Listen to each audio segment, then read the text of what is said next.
It happened on lap 75 at Circuit of the Americas. Ross Chastain was running strong. He had already won stage 1. He was inside the top 15. Then, without warning, the right rear wheel separated from his No. 1 Trackhouse Racing Chevrolet under full green flag racing conditions. In an instant, everything changed. Nascar immediately held Chastain for 2 laps on pit road. The penalty was applied in real time.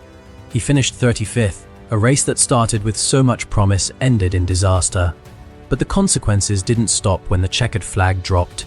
Days later, NASCAR issued its official weekly penalty report.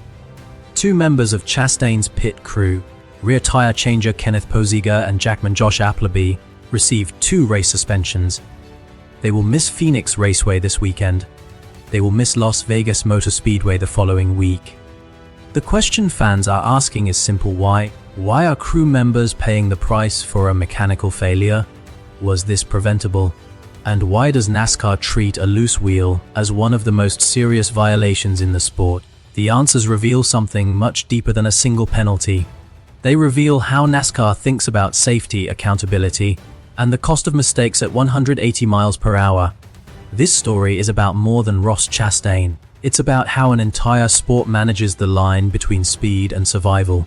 NASCAR was never born in a boardroom. It was born on dirt roads in the American South. For decades, the sport operated on instinct, culture, and a handshake understanding of what was acceptable on the track. Discipline in the early years was informal, loose, occasionally personal, but as the sport grew, as television contracts expanded, as sponsors invested hundreds of millions of dollars, as national audiences tuned in every Sunday, that informal culture became impossible to sustain. NASCAR needed structure. It needed accountability. It needed rules that could be enforced consistently, regardless of who was driving or who was writing the checks. The transformation didn't happen overnight. Through the 1980s and 1990s, NASCAR gradually tightened its rulebook. Penalties became more formal. Fines increased. Suspensions were introduced. The sanctioning body began developing systems that could respond to incidents with documented, codified authority rather than personal judgment. Past controversies shaped this evolution. Teams found creative ways to push boundaries, modified cars, questionable pit procedures, aggressive on-track behavior. Each controversy forced NASCAR to respond with more specific rules and more defined consequences. The loose wheel policy is a product of this history. It exists because NASCAR learned, through painful experience, that unsecured wheels are not just a competitive problem. They are a life safety problem. Understanding that history is essential to understanding why Josh Appleby and Kenneth Pozega are sitting home while their teammates race at Phoenix. Let's be precise about what happened and what the rules actually say.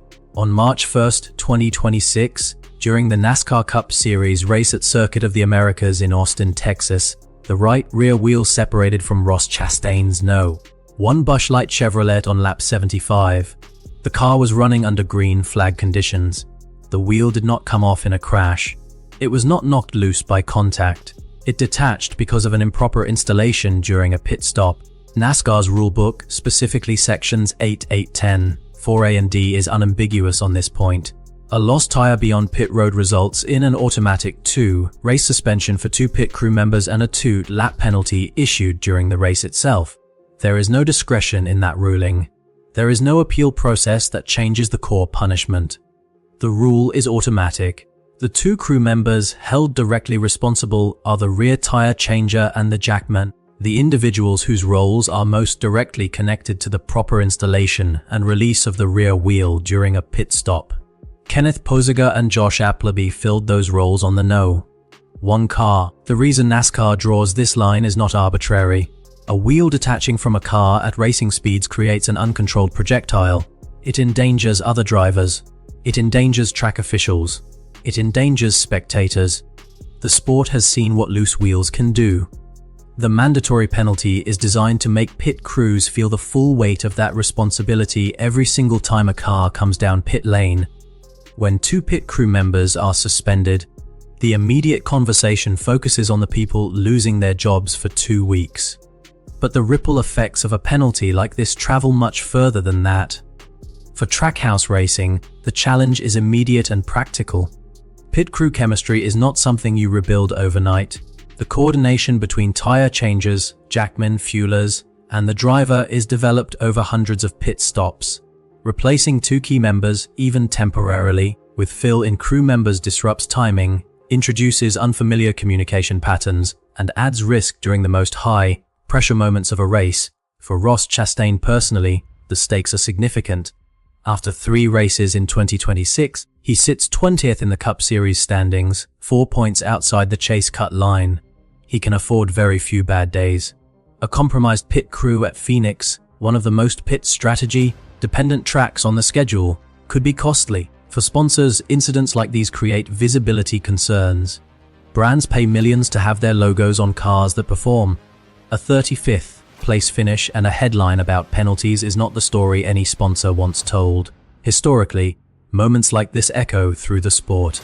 When Jimmy Johnson's team lost crew members to suspension during a critical championship stretch in the mid-2000s, it became a case study in how penalties shape more than just a single race result. One decision by NASCAR's competition office can alter the entire arc of a team's season. This moment at COTA may be remembered the same way. After news of the suspensions broke, social media filled with noise. Some fans called the penalty excessive. Others accused NASCAR of targeting certain teams. A few voices framed it as an attack on Chastain specifically, a driver who, over the years, has attracted his share of controversy and strong opinions. None of that framing holds up under scrutiny. The penalty applied to Chastain's team is the same penalty that has been applied approximately 60 times since the next-gen car was introduced in 2022. Every team that has experienced a loose wheel violation has faced the same consequence. The rule does not distinguish between popular drivers and unpopular ones. It does not factor in standings, team size, or market value. It is applied automatically, based solely on what happened on the track. The misconception worth addressing directly is this: Ross Chastain was not suspended. He is racing at Phoenix this weekend. The drivers are almost never the direct target of loose wheel penalties under this rule structure. The accountability falls on the crew members, whose specific responsibilities include the safe installation of the wheels. The deeper structural reality, one that social media rarely discusses, is that NASCAR's enforcement of this rule is actually a sign of institutional consistency, not overreach. The sport has invested significant effort into building a penalty system that applies equally. Whether that system is perfectly designed is a separate and legitimate debate, but the idea that this is personal or targeted is simply not supported by the facts. Trackhouse racing now has a short window to solve a difficult problem. Phoenix Raceway rewards clean pit stops. The 1-mile oval runs fast lap times and tight pit windows. Pit strategy has decided races at Phoenix before. Bringing in replacement crew members for 2 straight weeks is not ideal, but it is manageable if those replacements are prepared and the communication between driver and team is tight. Chastain and the No Fun team will be watching pit execution closely.